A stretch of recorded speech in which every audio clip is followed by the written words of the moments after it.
Yes. I'm just wanting to make sure because I think the falsification of the actual marriage application, I think both my mother's brother and sister are liable. Yes. And that would mean that I'd want all their personal assets. Now, I'm wanting to have the laws enforced. And I will subpoena Boeing for any and all documentation required necessary for her employment. Yes. And if she has security clearances right now, after 35 years there, yes. Now, I know she'd probably say, well, I'm retired. I don't even work there anymore. But I will, Boeing.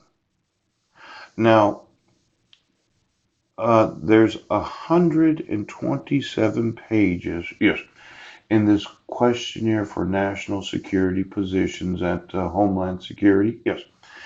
And it's quite possible that a lot of those that have enlisted in the military, yes, the DD 369, poop. Let's say I found out that the military didn't take seriously the fraudulent use of criminal records and the fraudulent use of court records. Yes, I would want to know all of those that went from the military, yes, to another job or corporation. Yes, you would.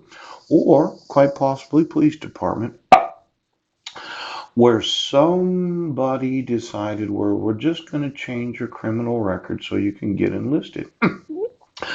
Now I know that there's a lot of corporate as well as government support for the employment of those that are military. Yes, but my investigative process would say that background investigations of national security positions are conducted to gather information to determine whether you are reliable, yes, trustworthy, of good conduct and character, and loyal to the U.S. That's what it says. Yes, loyalty to the United States of America.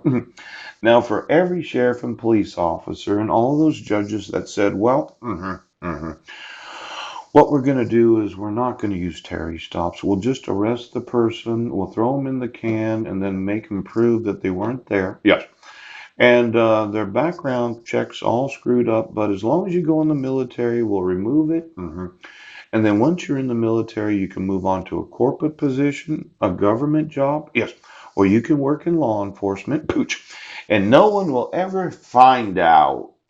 Now, all of a sudden, $200 billion became 400 billion because, this idea, right, that you're going to arrest me for fraudulent reasons. Yes, I think that I deserve to have all of my records expunged. Yes, every arrest erased. Yes, and then I do have the right to sue you because of my personal experience. Poop.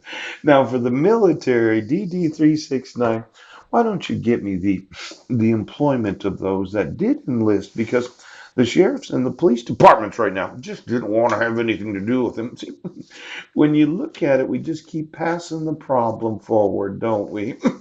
Now, my thought is, pooch, every time that you had some sort of fraud involved in the issuance of protection orders, ooch, class actions, yes, where there was no protections of due process, there was no protections of civil rights for the minors named, yes, to a certain extent, there was no protections of civil rights for the petitioner, yes.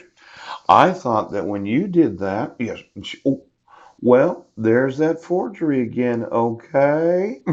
Now, is this the actual signature of the Superior Court judge, or is this the signature? Yes. And then there are all those signatures of Heidi Lee Budner. Yes. Well, you said it doesn't matter. Poop. I said it does. Now, what we're doing is is a little county or city is upset with somebody. We've seen you one too many times here in the police department. So what we're going to do, we're going to ask you to enlist in the military and we'll make it available to you. Yes. And then once you get done, yeah, become a productive member of society and go on to whatever corporate, yes, government or law enforcement job that you get. Because we don't want to see you back here. We don't want to see you back here today. Now, I'm going to have to double the size of this class action lawsuit. Yes, because it looks to me like the armed services don't take seriously the application of those in the armed services.